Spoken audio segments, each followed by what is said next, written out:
Selamat datang di konten Q&A with Tirta in collaboration with 4Wave. Di sini kita akan membahas mengenai isu-isu terkini yang terkait tentang mungkin bisnis, movement, entrepreneurship, marketing, dan anything else. Mungkin pertanyaan pertama bisa diajukan kan kawan?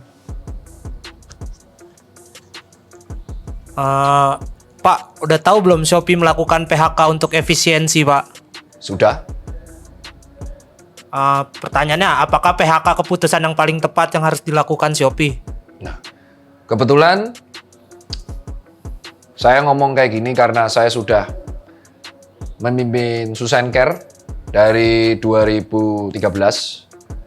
Dan kedua, saya kebetulan kuliah di SBM ITB, yang dimana materi mengenai PHK atau efisiensi itu pasti akan dibahas. Jadi menurut saya, keputusan yang diambil Shopee itu sudah tepat. Asalkan dia memenuhi hak-hak dari pegawai yang mereka laying off. Kenapa bisa tepat?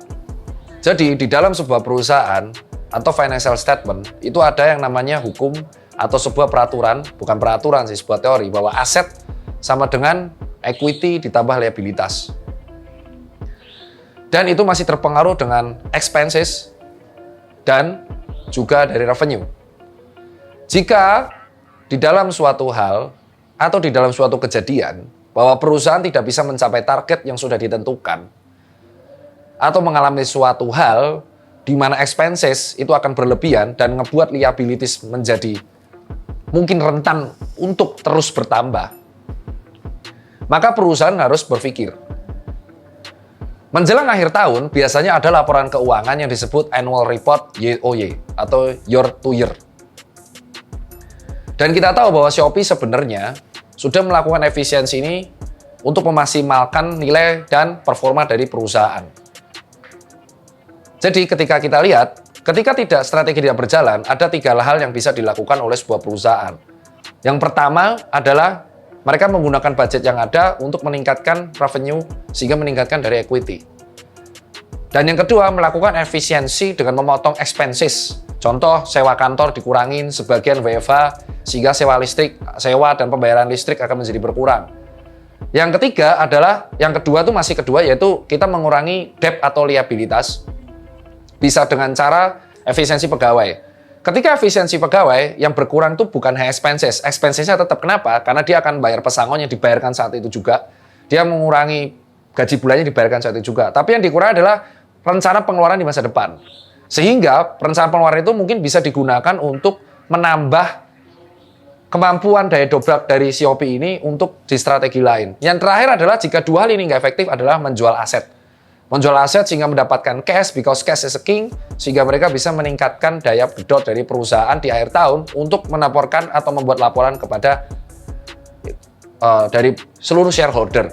Jadi yang dilakukan Shopee, menurut hemat saya dan subjektif saya, itu sudah yang terbaik dari yang terburuk. Jadi di dalam seorang keputusan CEO atau decision maker, tidak ada keputusan yang terbaik di sini. Dalam jaminan, kita nggak tahu apa yang terjadi di internal Shopee. Let's say itu adalah hak prerogatif Shopee untuk menjaga privasinya. Tapi kita asumsikan bahwa tidak sesuai target, let's say seperti itu. Dan sudah menjelang akhir 2022. Mereka harus berpikir gimana caranya meningkatkan performa dengan budget seadanya. Maka mereka laying off. Asalkan dengan syarat mereka memenuhi hak dari pegawai-pegawai tersebut. Apakah laying off itu hanya terjadi di Shopee? Enggak. Coba Mas Radit sebutkan perusahaan lain yang melakukan laying off selain Shopee. Pertama ada Tanihub, kedua ada Zenius, ketiga ada Link Aja, keempat ada Pahamify, kelima ada JDID, keenam ada Mobile Premier League, ketujuh ada Lumo. Apakah hanya startup yang melakukan laying off? Apakah hanya digital startup? Apakah hanya teknologi startup? Tidak. Tapi yang melakukan laying off ini juga ada beberapa perusahaan besar yang bukan bergerak di bidang teknologi, tapi juga bergerak di bidang-bidang lain. Jadi, apakah laying off itu adalah hal yang wajar di dalam perusahaan? Wajar. Wajar. Karena itu tujuannya untuk efisiensi cost dari financial kondisi keuangan perusahaan. Jadi yang dilakukan Shopee ini, asalkan dia memenuhi hak dari pegawai yang di laying off, itu benar. Lain cerita kalau dia memutus kontrak, tapi ya udah tidak memenuhi hak yang sudah disetujui di SPK. Jadi buat teman-teman yang kemarin di Twitter menghujat Shopee, berarti kalian nggak paham dari struktur keuangan dari perusahaan. Berikutnya. Hantu yang bernama resesi, Dok. Apa sih itu sebenarnya resesi itu, Dok? Resesi ekonomi itu adalah sebuah kondisi ketika pertumbuhan ekonomi atau growth itu stuck di beberapa negara. Jadi di dalam namanya kondisi ekonomi, ya kan? Di dalam kondisi ekonomi, di sini banyak ahli ekonomi yang lebih jago dari saya, tapi saya akan share dari beberapa ilmu yang saya dapatkan dari beberapa dosen saya. Shout out to Pak Herman. Pak Herman Sumirat adalah dosen finance saya di ITB. Good, thank you. Dan shout out to Pak Aga Yudo yang merupakan dekan dari SBM ITB. Saya bisa sharing ini karena saya mendapat ilmu dari beliau. Dan saya juga baca beberapa jurnal ekonomi. Jadi intinya resesi itu terjadi ketika growth ekonomi itu stuck. Negara itu memiliki yang namanya target pertumbuhan ekonomi. Ada yang namanya pertumbuhan pendapatan kapita per tahunan. Jadi kayak pendapatan kapita tahunan tuh kayak pendapatan warga di rata-rata di seluruh negara per tahun tuh berapa. Nah, setiap tahun itu ditargetkan pertumbuhan ekonomi dari negara itu akan bertambah. Nah, ketika terjadi sebuah hal dan pertumbuhan ekonomi itu stuck, maka akan terjadi yang namanya negara itu jalan di tempat. Kedua, melihat kondisi beberapa keuangan di negara yang mengalami kenaikan inflasi. Inflasi itu adalah ketika uang yang beredar lebih banyak daripada barang. Jadi, uang beredar, tapi barangnya itu nggak bisa dibeli juga, sehingga nilai tukar dari uang kertas itu akan menjadi semakin melemah dari nilai gold standar tukarnya. Ketika inflasi itu rata-rata ditarget 5%, sehingga ketika inflasinya itu meroket drastis, itu uang jadi nggak ada harganya, alias orang menjadi kesulitan membeli barang. Ketiga, itu terkait dengan namanya kredit macet atau non-performance loan. Jadi kalau misalkan ada beberapa orang yang bayar kredit di masyarakat, di perbankan, dan ternyata mereka gagal bayar di situ, itu yang menyebabkan akhirnya bank menjadi tidak perform. Sehingga karena mereka gagal membayarkan kredit dan menjadi macet, sehingga bank tidak bisa memutarkan uang itu dan menjadi stuck. Dan keempat, terjadi kepanikan massal ketika akhirnya masyarakat pengen narik cash out. Sehingga akhirnya terjadi yang namanya massive rush out, yang terjadi adalah bank kehilangan equity atau cash-nya. Nah, itu kondisi resesi. Itu bisa terjadi ketika ada sebuah hal, suatu kejadian yang impact-nya parah. Contoh, kondisi geopolitik yang tidak stabil. Kedua, tiba-tiba ada kepanikan investor. Contoh, tahun 98, itu kenapa Indonesia bisa jatuh? Karena banyak orang, investor kita dari luar negeri. Di Amerika sana, sentimen sedikit aja, mereka akan lepas. Yang penting sentimen bagus. Padahal perusahaannya stabil. Itu yang terjadi ketika di tahun 98, investor kita tuh luar negeri, sebagian, dan mereka di sana takut ada sentimen tentang politik di luar negeri. Otomatis mereka pengen mengalihkan duitnya dari negara luar untuk ke dalam negara sono, entah itu Amerika atau Inggris. Padahal sahamnya stabil. Kalau pengen jual murah, berarti sahamnya harus dijual murah. Akhirnya saham stabil ini menjadi drop, menjadi murah. Dan yang menimbulkan kepanikan massal di ranah pasar. Yang terjadi adalah hancur semuanya. Jadi resesi itu bisa terjadi ketika kondisinya itu masif. Apakah bisa terjadi di Indonesia? Maybe yes, maybe not. Tergantung dari kemampuan negara kita, kemampuan dari perbankan kita, dan terjadi dari kenaikan suku bunga kita gimana. Itulah pentingnya adanya Bank Indonesia, Kementerian Keuangan, dan Kementerian Perekonomian. Shout out to mereka semua karena mereka tuh berhitung dengan angka. Bayangin, lu ngatur 100.000 per hari aja ribet. Ini ngaturnya udah 1.000 dan puluhan ribu triliun. Next. Oke, silakan. Ini masuk YouTube soalnya. Masuk YouTube. YouTube kolaborasi Tirta dan Fourway. Berarti terakhir, Dok, bagaimana cara mengatasi resesi itu sendiri? Jadi bagi orang-orang yang netizen mengatakan kayak resesi itu urusan makroekonomi, urusan pejabat. Wih, sorry dulu bro. Resesi itu memang urusannya negara antar negara ya. Tapi resesi itu juga bisa berdampak. Tahu usaha apa yang paling terdampak dari resesi? Semua. Yang pertama SME, small micro, ya kan? SME itu paling kena kenapa? Karena kita itu rentan banget sama yang namanya krisis. Daya beli menurun, sementara SME ini mengandalkan daya beli, hancur sudah. Biasanya SME itu capital cash flow-nya itu nggak bagus. Sehingga krisis dikit aja, nggak ada income, mereka bisa kukut, gulung tikar. Itu alasan kenapa ketika pandemi, pemerintah subsidi untuk usaha mikro, kecil, menengah. Karena mereka harus diselamatkan dulu. UMKM itu yang kreditnya paling banyak di bank. Jujur, sekarang kamu bisa cek IDX, jumpa persnya atau public expose-nya beberapa bank. Mereka tuh sekarang fokusnya ke SME semua. Difokuskan ke loan performance-nya untuk SME. Kedua, caranya gimana SME-SME ini? Ya, selama ini belum resesi, tolong pelajari tentang ilmu keuangan yang baik. Tolong pelajari tentang manajemen resiko yang baik. Sedia payung sebelum hujan. Dan tolong pisahkan company equity dengan private equity. Jangan kamu kekayaan company, kamu gunakan untuk foya-foya pribadi. Karena apa? Ketika kamu beli mobil banyak, 100 mobil banyak, yang kamu pakai cukup berapa? 1. 99 aset mobilannya menjadi aset apa? Idle aset. Aset yang nggak bergerak. Padahal pajaknya jalan, maintenance-nya tetap jalan kalau rusak. Nah, bayangin ketika kamu punya usaha, ketika kaya raya, kamu belum stabil, masih kategori menengah. Usaha stabil itu adalah ketika ada suatu impact, dia masih punya dana talangan atau dana cash atau idle asset untuk bertahan. Atau dana talangan darurat. Nah, ketika SME kan belum bertahan, duitnya dibuat foya-foya. Ketika dihantam, habis mereka. Kenapa? Menjual barang yang sulit, yang mengalami depresiasi ketika masa krisis itu sulit. Langkah kedua, itu adalah meningkatkan skill dari masing-masing orang. Ketika terjadi krisis, itu perusahaan akan melakukan efisiensi. Benar? Artinya banyak lowongan pekerjaan akan dipersempit. Benar? Benar. Yang justru adalah perusahaan tidak membuka lowongan pekerjaan. Benar? Benar. Benar. Dan yang terjadi dari situ adalah lulusan kampus pasti akan lulus kan? Kampus tetap akan meluluskan orang, tapi lowongan pekerjaan semakin dikit.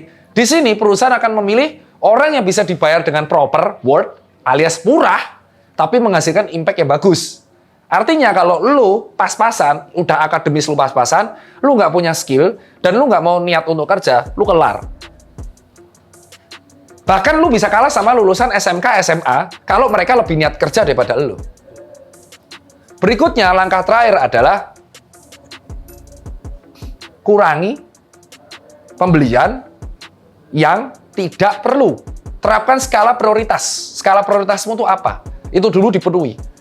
Setelah skala prioritas dipenuhi, baru kamu menerapkan yang pembelian yang tidak prioritas. Ya kan? Gajimu cuma 7 juta per bulan, tapi kamu nekat nongkrong atau mabuk-mabukan sampai 4 juta per bulan. Useless and waste of shit, kan? Kenapa? Artinya, kamu tidak memikirkan resiko. Lu pikir orang-orang di selatan yang hobinya habis jutaan tuh gajinya UMR. Udah nggak mikir, bro. Mungkin kendaraan MRC. Orang-orang yang mabuk tiap hari itu mungkin mereka gajinya udah 100-200 juta per bulan. Jadi mereka bingung ngabisin cash-nya buat apa. Terus lu mencoba ngikutin gaya hidupnya. Jangan. Dalam kondisi seperti ini kita harus hati-hati dalam bertindak. Yang terakhir, cash is king. Cash is king. Jangan investasikan ke tempat-tempat yang beresiko. Jangan invest. Ini yang saya paling nggak suka ya. Ada orang invest ke perusahaan A, perusahaan B. Karena kata teman, invest itu bukan karena influencer, bukan. Invest itu karena elu melihat fundamentalnya apa, financial statement-nya gimana, aliran keuangannya gimana, perusahaan ini sehat atau enggak, baru lu menaruh uang lu di situ untuk diinvestasikan dan diolah oleh broker lu. Kalau elu invest karena, kata Radit keren ini, bisa bagi hasil, trading, itu karena momentum. Namanya FOMO, nggak boleh seperti itu. Ada lagi pertanyaan lain, bro? Sekarang kita pindah ke kemacetan Jakarta nih, Pak. Belum, itu topik lain. Jadi dalam soal kayak gini, ya kan? Dari saya sendiri, pendapat saya ini masih pendapat yang masih bisa dibantah. Disclaimer, pendapat saya ini masih bisa dibantah dan point of view-nya Dr. Tirta sebagai seseorang owner di bidang servis di jasa menengah dan UMKM, karena saya punya beberapa UMKM dan kebetulan mahasiswa S2 yang bergerak di bidang ekonomi. Dan pendapat saya masih bisa dilengkapi oleh ahli yang lain. Jadi jangan pernah mengandalkan pendapat dari satu orang doang. Belajarlah dari pendapat banyak orang, sehingga lu punya insight dari banyak orang. Saya belajar dari Pak Lo, salah satu investor tunggal yang paling luar biasa, Pak Lo dan Pak Herman. Selalu saya mengunjungi sumber-sumber saya, bahwa mereka selalu mengajarkan, investlah ke perusahaan yang fundamentalnya kuat. Walaupun mereka turun, tapi lu tahu mereka ada niat dan growth yang bagus untuk ke depannya. Dan apa yang dilakuin Shopee, bagi lu bisa salah. Tapi bagi pengusaha, itu bisa jadi benar. Yang salah adalah, lu yang hujat tapi nggak tahu apa-apa. Lu yang hujat tapi tetap pengangguran. Menurut lu orang keluar dari Shopee akan bisa kerja tempat lain gak? Bisa. Bisa banget. Kenapa? Portofolio Lincoln itu udah work at Shopee as a brand manager. Terus dia ngelamar di tempat lain, keterima nggak? Kemungkinan keterimanya lebih tinggi. Jadi lu tidak usah mengkhawatirkan nasib orang lain. Cemaskan nasib dirimu sendiri dulu. Boom. Jangan mencemaskan nasib orang lain kalau nasib diri sendiri belum bener. Nggak usah sok paling iye bro. Kalau lu aja belum iye. Jadi lu khawatirin nih. Ini kasihan nih mereka nih. 100 loh. It's only 100. Itu orang semua tir. Iya, it's only 100. Lu boleh panik kalau dipecat tuh 2.000 orang. Berapa banyak buruh tuh yang dipecat dan tidak dibayarkan haknya. Berapa banyak buruh tuh yang tidak mendapatkan gaji UMR. Berapa banyak orang yang kerja di UMKM tapi masih underage dan tidak mendapatkan gaji di selayaknya. Banyak bro. Jadi apa yang lu lihat ini cuma puncak gunung es dari sebuah kebijakan perusahaan. Jadi bersikaplah secara bijak. Ya kan di luar sana tuh masih banyak yang underage, anak kecil, jualan tuh masih banyak. Ya kan masih banyak. Jadi jangan sok iye dan merasa lu bisa ngejudge orang lain karena hanya dari kebijakan kesel gara-gara pegawai Shopee buat a day in my life. Emang itu pegawai Shopee beneran? Belum tentu bro. Bisa jadi dia influencer atau KOL yang dibayar untuk seolah-olah menjadi karyawan Shopee untuk menjelaskan POV-nya karyawan Shopee di sana. Ya kan? Di sana bisa jadi. Oh biar menarik apa? Fresh graduate untuk daftar. Loh, dokter bela Shopee, gue nggak dibayar sedikit pun. Gue justru malah bekerja sama dengan Tokopedia. Tetapi semua lingkungan kerja itu konsepnya sama. Tidak ada company yang pengen bleeding. Tidak ada perusahaan yang pengen bleeding. Semuanya pengen maju, bro. Jadi tolong buat kawan-kawan semua, khawatirkan aja nasibmu sendiri, bro. Lah kan egois. Ini tahu uang kertas.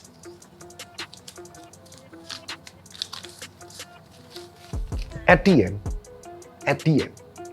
semua orang tuh butuh ini coy buat makan. Nggak butuh respect, nggak butuh apapun. Butuh ini buat makan. Lowongan kerja tuh semakin dikit, jadi kerja yang benar.